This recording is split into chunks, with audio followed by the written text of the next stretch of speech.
Selamat datang di Kitab Mawas Diri. Jangan pernah lupa diri, dan jangan pernah lupakan dari mana dirimu berasal. Kali ini, kita akan membahas tentang awal mula berdirinya Kerajaan Jin Laut Selatan, Babat Tanah Jawa, riwayat Dewi Naga Hijau Laut Selatan, penguasa Laut Selatan. Selamat menyaksikan.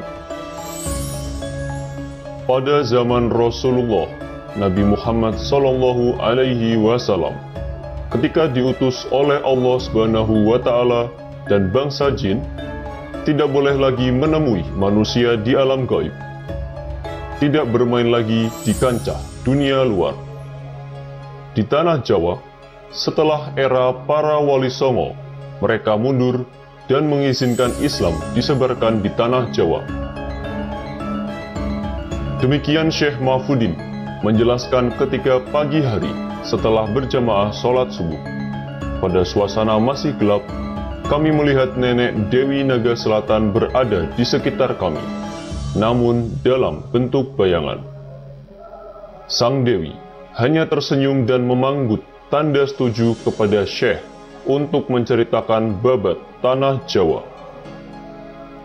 Sejak zaman dahulu, sekitar 50.000 tahun yang lalu, Dewi Naga Selatan ditempatkan dan bersemayam di tanah Jawa Indonesia atas perintah bapaknya Malaikat Jaan untuk menetap dan tinggal di daerah Gunung Selok.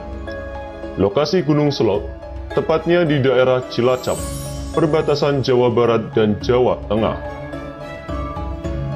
Daerah Cilacap ini merupakan pusatnya pusar bumi dan tempat bersemayam para dewa-dewi seluruh dunia, juga tempat tinggal dari Sang Hyang Wenang dan Sang Hyang Weni, begitu juga Eyang Semar atau Sang Hyang Ismaya, yaitu salah satu dewa yang bermain di tanah Jawa.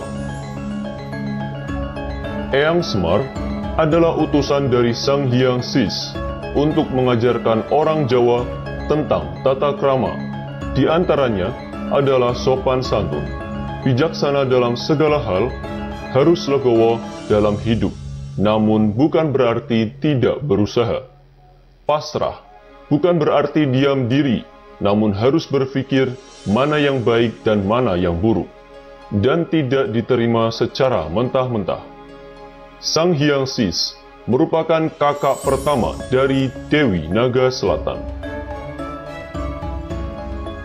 Perlu Anda ketahui, Dewi Naga Selatan mempunyai 3 orang anak, yaitu Dewi Blorong yang menguasai sebagian Jawa Barat dan Jawa Tengah di Indonesia, Dewi Rara Panas yang menguasai daerah Jawa Barat dan sebagian Jawa Tengah di Indonesia, dan Dewi Ningrum yang hanya menguasai Jawa Timur saja. Ketiga putrinya masing-masing memiliki sukma sejati ular kobra, naga hijau, dan ular sanca. Ketiga putri bangsa jin itu memiliki sifat dan perwatakan yang berbeda-beda. Dewi Rara Panas adalah dewi yang berparah cantik dan memiliki kemiripan dengan ibunya, yaitu Dewi Naga Selatan yang bersifat welas asih dan bijaksana. Saudara tuanya, yakni Dewi Blorong, berwatak panas, dikjaya, dan menjadi ratu penguasa ilmu kegelapan.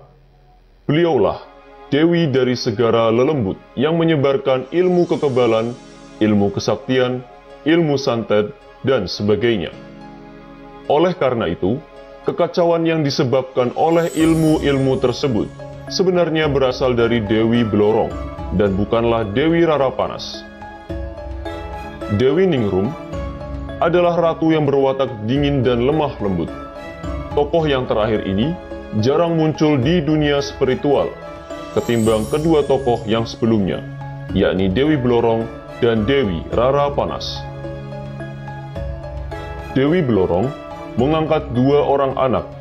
Yang pertama adalah Dewi Kadita. Dewi Kadita merupakan putri raja di zaman kerajaan Sunda kuno, yaitu Prabu Mundingwangi, yang mendapat cercaan dan hinaan akibat adanya fitnah yang disebarkan kerabat istana. Putri raja tersebut akhirnya